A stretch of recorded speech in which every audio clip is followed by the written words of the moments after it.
Hi అండి, good afternoon అందరికీ. Good afternoon అని చెప్తూ ఇంకా ఇడ్లీ పిండి చూపిస్తున్నాం ఏందమ్మా అనుకుంటురా. ఈరోజు అసలు ఫుల్ బిజీ అండి. ఎందుకంటే మంత్లీ ట్వైస్ ఆర్ లేదంటే 3 times అట్లా మేమైతే వెజిటేబుల్స్ అయితే వెళ్తాము. థర్డ్ టైం వెళ్ళినప్పుడు డీమార్ట్కి కూడా నెల సరుకులు తెచ్చుకుంటాం అనమాట. అందుకోసం ఈరోజు మార్నింగ్ నెల సరుకులకి అండ్ వెజిటేబుల్స్ కూరగాయల మార్కెట్కి వెళ్ళేసరికి వీడియో అప్లోడ్ చేయడానికి అసలు టైం కుదరలేదు. మార్నింగ్ అయితే నేను ఇడ్లీ ప్రిపేర్ చేసేసి ఇంకా మార్కెట్కి అయితే వెళ్ళాము.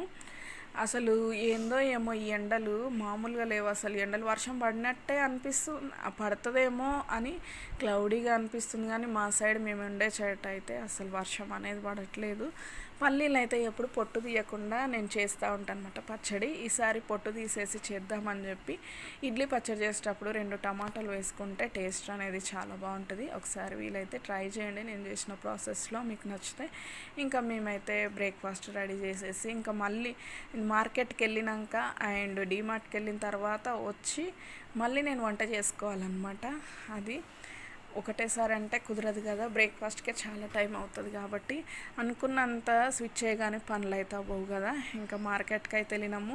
మేమైతే బ్రేక్ఫాస్ట్ చేయలే, ఏం చేయలే, నిద్రలో లేచి అట్లనే వెళ్ళినట్టున్నాయి కదా మా ముఖాలు, మా ఆయన నా ఇద్దరివి. మా ఇద్దరిది అట్లనే ఉంది కదా ఫేస్. ఇంకా బెండకాయలు కూరగాయలు ఏమో ఏరొద్దు అంటారు కొంతమంది. బెండకాయలు ఏరొద్దు అంటుండే ఆయన తీసుకుంటుంటే. ఏరకుండా ఎట్లా తీసుకుంటామంటే ముదిరిపోయి ఉంటాయి కదా. ఇక ఎట్లో ఒకట్లా సరేలే అని చెప్పి బతుకని వాళ్ళు కూడా ఎన్నో ఒకటి వస్తాయి కదా అని చెప్పి వదిలేసి ఇంకా వాళ్ళు ఇచ్చినట్టే తీసుకొని వచ్చేసినాము.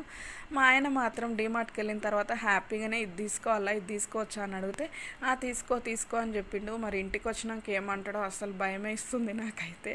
మొత్తం మీద కావాల్సిన సామాన్ అంతా నేనైతే మొన్న ఇంకా అప్లోడ్ చేయలే, డెజర్ట్ చేశాను. ఆ బౌల్ కోసం చూస్తాను ఇక్కడ.